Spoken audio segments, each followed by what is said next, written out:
Hey guys, welcome back. We're going to continue with Target 5 here in Unit 1 today. We're going to take the properties that we learned yesterday and we're actually going to start applying them into our algebraic proofs.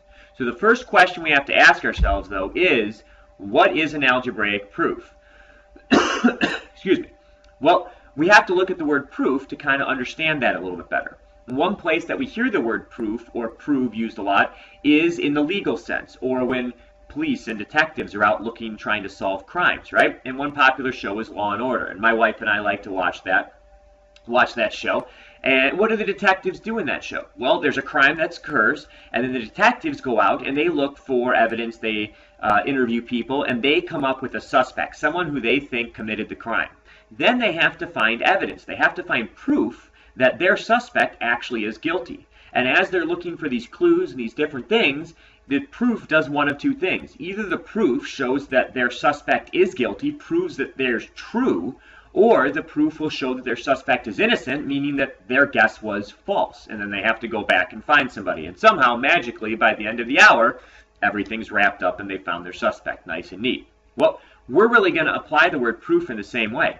What an algebraic proof is, it's a step-by-step explanation of your work. In other words, as you go through each step, why can you go from one step to the next step? What allows you to do that? It's evidence that the work you did was correct, that your work was true. So let's take a look at an example here. I think looking at an example will help us understand a little bit more concretely what we're working with here. So we're going to take this expression. Now this is an expression you've seen before, right? It's order of operations, and we're just asking you to simplify it. And we've done this before. But we want you now to make sure you're very specifically working one step at a time, one change at a time. So if we did that, this is what the work would look like. We would go from 3 times 3 to 9, 9 minus 16 to negative 7, 7 plus negative 7 to 0, and 0 times 13 to 0. Now, if we are going to be writing an algebraic proof, what we have to be able to do is give a reason why we can go from line 1 to line 2 to line 3, 3 to 4, and 4 to 5 to prove that 0 really is our suspect and he really is guilty, that he is the correct simplified form. What we're going to do is we're going to use a two-column proof. You can see one of the columns we've already done, which is going to be on the left.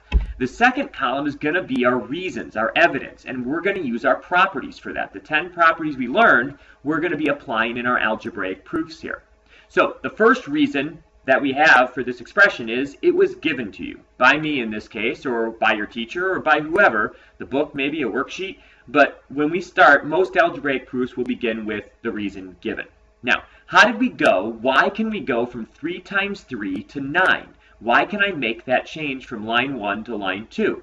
Well, 3 times 3 equals 9. They're equal to each other. Notice I took the 3 times 3 out of the expression and put the 9 in its place. That should sound a little bit familiar to us. That's our substitution property. So our reason we can go from line 1 to line 2 is substitution property. From 2 to 3, we can see 9 minus 16. We took that out. We replaced it with negative 7. Again, that's substitution property. At this point, it might be dawning on you that every single step you see in this expression here is going to be substitution property, and that's actually going to be true. When we are simplifying with order of operations, substitution property applies for every step. However, there are going to be times where there will be extra properties, another property, along with the substitution property that applies. If that's the case, we want you guys to write down the other property and not the substitution property. This next line will be a good example of that. So we can see 7 plus negative 7 is 0. That's substitution property. We removed the 7 and the negative 7 and replaced it with 0.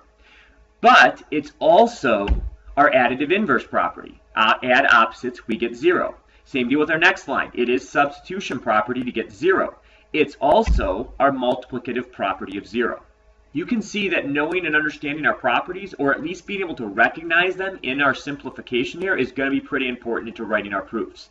So now what we would say is this as a whole, both columns together, we would call this our algebraic proof to prove that the expression we started with does indeed simplify down to 0.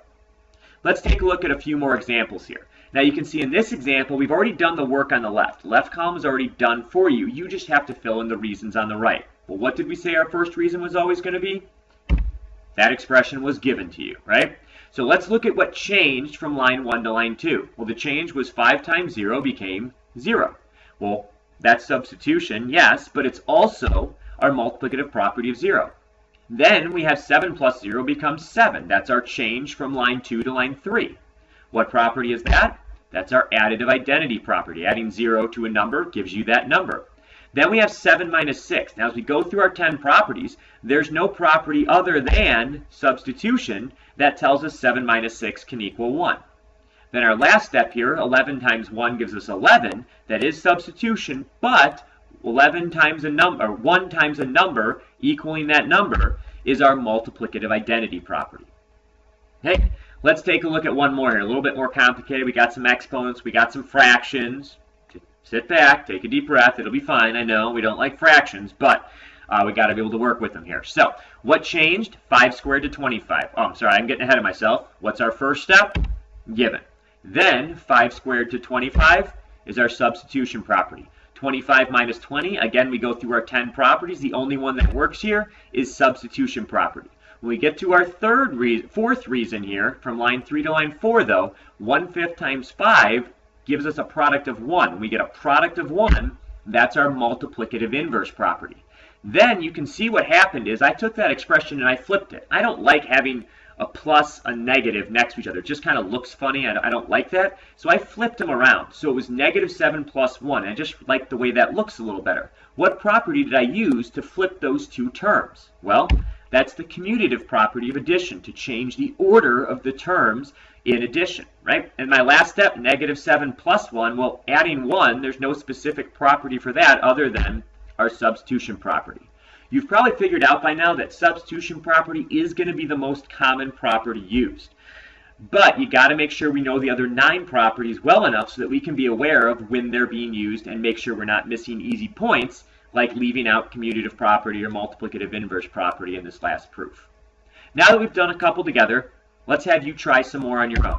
Notice, nothing is done for you here except for giving you the expression that we're working with.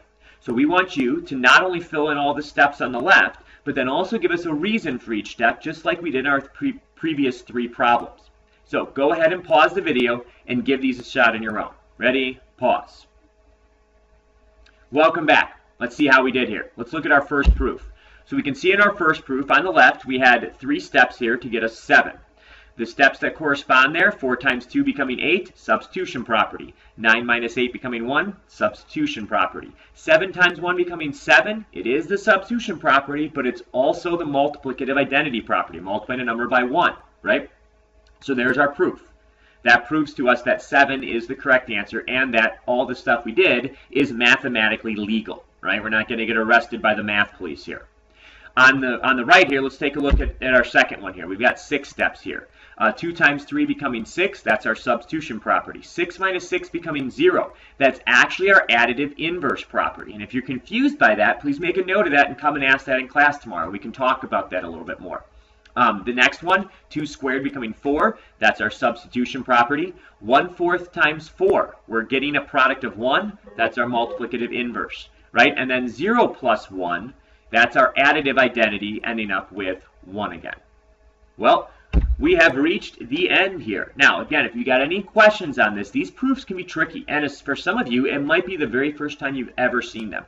So please, please, please, guys, write down those questions, come to class, and let's talk about them. Also, if anybody can tell me what that squirrel's name is and where he comes from, I'll give you a piece of candy in class tomorrow. Until then, we'll see you later, guys.